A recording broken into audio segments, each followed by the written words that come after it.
Hello student, welcome back to the channel Himanshu sir academy. आज हम सीखने वाले हैं लिमिट का जो है हमारा जो न्यूमेरिकल्स है, जो भी हमारा सम्स है उसको उसे हम सॉल्व करेंगे। लिमिट्स के पहले चैप्टर में जो हमने इंट्रोडक्शन सब बेसिक जितना है सब मैंने क्लियर करा दिया है। अगर आपने फर्स्ट पार्ट नहीं देखा तो आप जाके पहले उसे देखो, फिर आप जो है इसको देखो।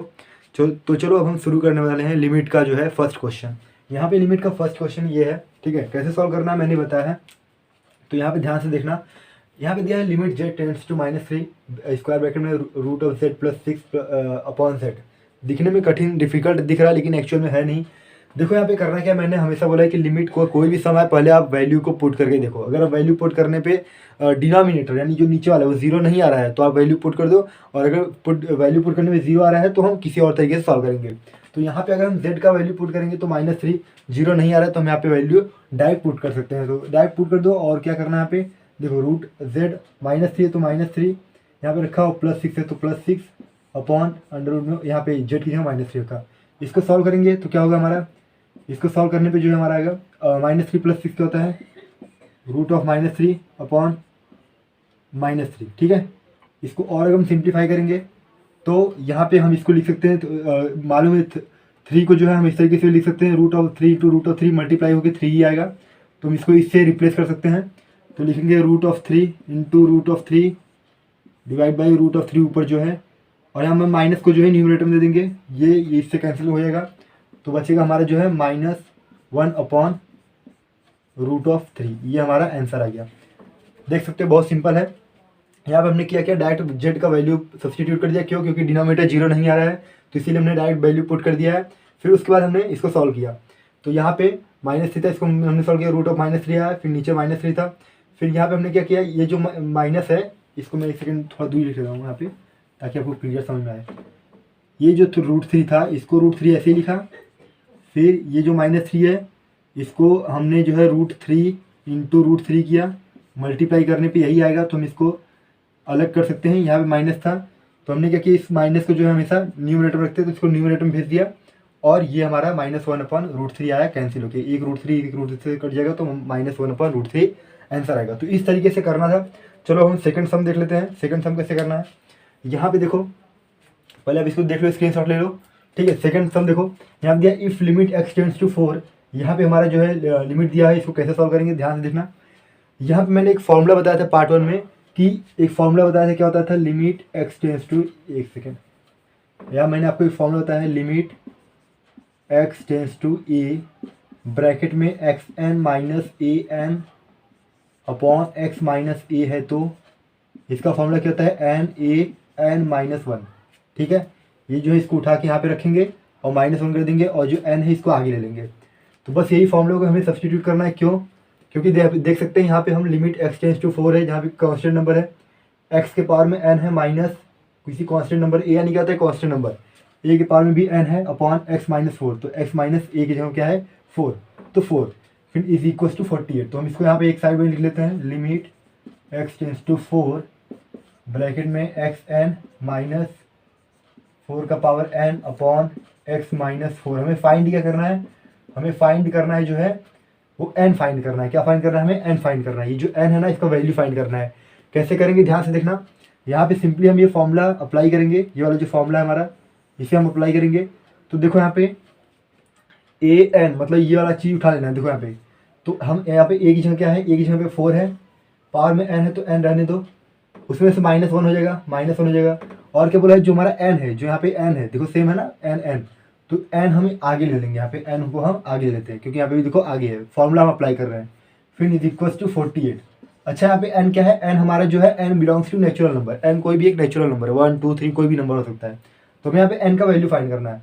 अब यहाँ पे ध्यान से देखना, यहाँ पे क्या है, n 4 n यहाँ पे n है और 4 पावर में n - 1 इज इक्वल टू 48। अब यहाँ पे देखेंगे तो यहाँ पे 48 है, और 48 जो है हमारा किसका, हम 48 का जो है हम HCF निकाल लेंगे। तो यहाँ पे 4 1 जा 4, 4 2 जा 8, 4 3 जा 12, और 3 1 जा 3। देखो यहाँ पे 4 का क्या है, 4 2 टाइम है तो 4 का स्क्वायर हो गया, और ये 3 1 टाइम है तो 3 इंटू, हम इसको इस तरीके से लिखते हैं, क्या लिखेंगे, 3 × 4 × 4, तो 4 2 टाइम है तो 4 का स्क्वायर, और इंटू 3 है तो 3। तो उसी तरीके से यहाँ पे हम 3 लिखेंगे इंटू 4 का स्क्वायर लिख लेंगे, ठीक है ना। इस तरीके से हम करेंगे। तो यहाँ पे अगर हम करेंगे उसको तो कितना आएगा, 48 ही आएगा। तो इस तरीके से हम यहाँ पे देखेंगे और यहाँ पे जो है इसको हम वैसे ही लिखेंगे n4 पावर n-1।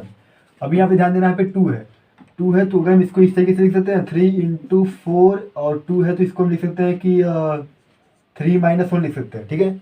4 के पावर में 3-1 करेंगे तो 2 ही आएगा, तो हम इसको इस तरीके से लिख सकते हैं। तो n4 n-1। अभी यहाँ पे देखो n की जगह क्या है, 3 है, ठीक है। यहाँ पे भी लिख सकते हैं n की जगह 3 है, तो n का वैल्यू कितना आ गया, n का वैल्यू आ गया 3। तो इस तरीके से हमें इसे सॉल्व करना है। आई होप आपको समझ में आया है।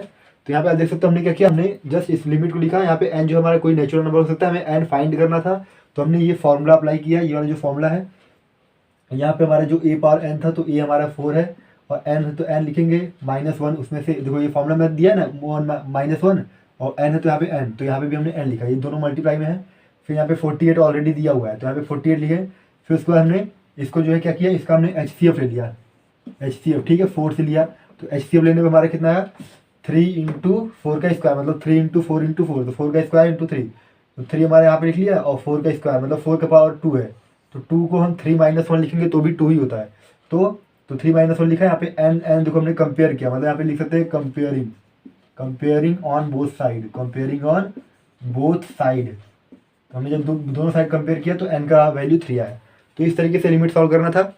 यहाँ पे आप देख लो, स्क्रीन शॉट ले लो। चलो बढ़ते हैं तीसरे क्वेश्चन।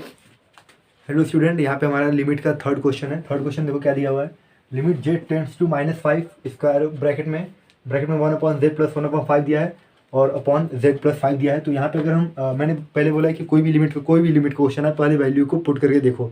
अगर डिनोमिनेटर 0 नहीं आता तो आप डायरेक्ट सॉल्व कर डालो, अगर डिनोमिनेटर 0 आता है तब हम कोई और तरीका अपनाएंगे।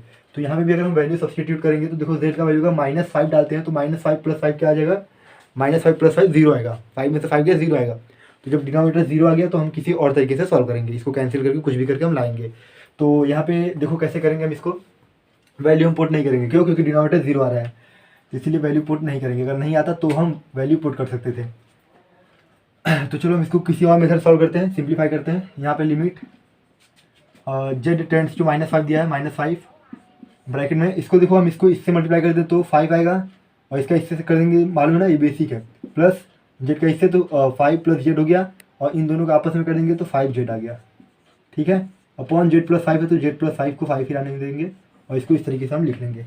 अब यहाँ पे आप देखो क्या करना है हमें, अब हम देखेंगे तो ये देखो z+5 5 + z, 3 + 2 करो चाहे 2 + 3 करो, आंसर तो सेम आएगा। तो इसी तरीके से z+5 लिखो चाहे 5 + z लिखो, ये दोनों देखो सेम है, ठीक है, ये दोनों सेम है, तो ये कैंसिल हो सकते हैं। तो इसको हम क्या करेंगे, यहाँ पे एक कंसेप्ट आपको मालूम होगा, a/b अगर डिवाइड हो रहा है c/d से, तो a/b को अगर हम c/d को ऊपर लेके आएंगे तो ये क्या हो जाएगा, जो d है ये हमारा ऊपर आ जाएगा और जो ऊपर वाला c था वो नीचे आ जाएगा। इस तरीके से होता है, बिल्कुल वही कंसेप्ट यूज़ करेंगे। तो यहाँ पे 5 + z है तो 5 + z को 5 + z ही रखेंगे ब्रैकेट में, अपॉन 5z है तो इसको भी वैसे ही रखेंगे। यहाँ पे देखो z+5, यहाँ पे z+5 दिया है, नीचे कुछ नहीं तो नीचे 1 हम सपोज कर सकते हैं। इसको हम इस ऊपर लेकर आएंगे तो ये मल्टीप्लाई हो जाएगा और 1 अपॉन ये जो नीचे था ये ऊपर चला गया और z+5 नीचे आ गया, z+5 क्या आ गया, नीचे आ गया। अब यहाँ पे हम जो है इसको कैंसिल कर सकते हैं, ठीक है।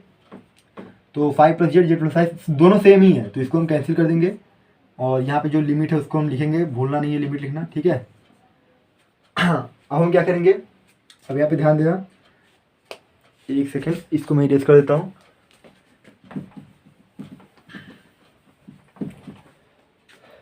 अभी देखो यहाँ पे कैंसिल हो चुका है, तो हम यहाँ पे लिखेंगे z tends to -5, z is not equals to -5, so z+5 is not equals to 0। ये आपको बार बार हर एक जितना भी लिमिट का सम्स है उसमें लिखना है आपको। जब भी आप वैल्यू सब्सटीट्यूट करने जा रहे हो, पुट करने जा रहे हो वैल्यू को, तब आपको उससे पहले ये लिखना है यहाँ पे, ठीक है। मैंने फर्स्ट वाले सब में नहीं लिखा था, उसको आप लिख लेना।